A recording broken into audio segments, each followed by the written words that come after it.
चाय की खुशबू से पूरी दुनिया महकती है, लेकिन उन हाथों का क्या जिन्होंने इस खुशबू को सींचा है। बीरपड़ा का एएलसी ऑफिस पिछले 5 दिनों से गवाह है उन मजदूरों के सब्र का, जिन्हें वेतन के बदले सिर्फ आश्वासन की घुट्टी पिलाई गई।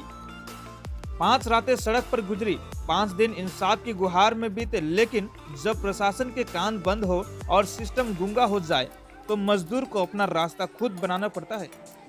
19 दिसंबर को बीरपड़ा की धरती ने मजदूरों का आखिरी फैसला सुना दिया है। अब और इंतजार नहीं। चाय श्रमिक एकता आंदोलन ने फूका है बिगुल, डूअर्स कन्या चलो। प्रशासन को समय बहुत दिया गया, अब हिसाब लेने का वक्त है। आगामी 29 दिसंबर को डूअर्स की हर बस्ती, हर बगान से मजदूरों का हुजूम सीधा जिला शासक के द्वार पर दस्तक देगा। यह लड़ाई सिर्फ वेतन की नहीं, सम्मान की है।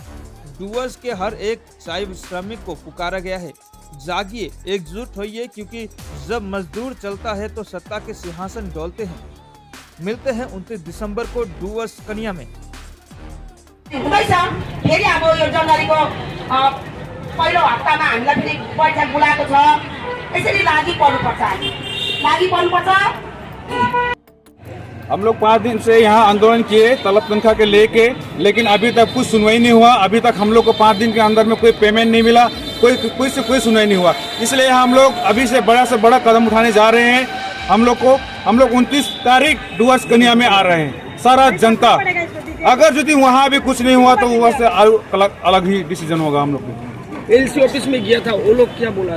एलसी ऑफिस में अभी गया था, अभी बातचीत किया। बातचीत करने के बावजूद भी अभी तक हम लोग को कुछ सुनवाई नहीं हुआ। पेमेंट के बारे में अभी तक कुछ नहीं हुआ। मैं सिर्फ एक ही बात बोला, वीडियो एलसी एक ही बात बोला कि 23 तारीख को मैनेजर सबको अलीपुर डूअर्स कन्या में मीटिंग बुलाया गया है। आप लोग कितना आशावादी है कि आप लोग का जो आंदोलन है उसमें आप लोग को सफलता मिलेगा नहीं मिलेगा, कितना आशावादी है? आशा तो है, जब हम लोग डूअर्स कन्या जाएंगे तो हम लोग को आशा लगता है कि वहाँ से कुछ ना कुछ समाधान हम लोग को मिलेगा। कितना पेमेंट बकाया है? हम लोग का तुलसीपड़ा का 7 पेमेंट बकाया है। आपको साल छुट्टी है और हम लोग का जो 10% बोनस वो बाकी है। आपका नाम? मेरा नाम महाकाल राव, तुलसीपड़ा बासिंदा।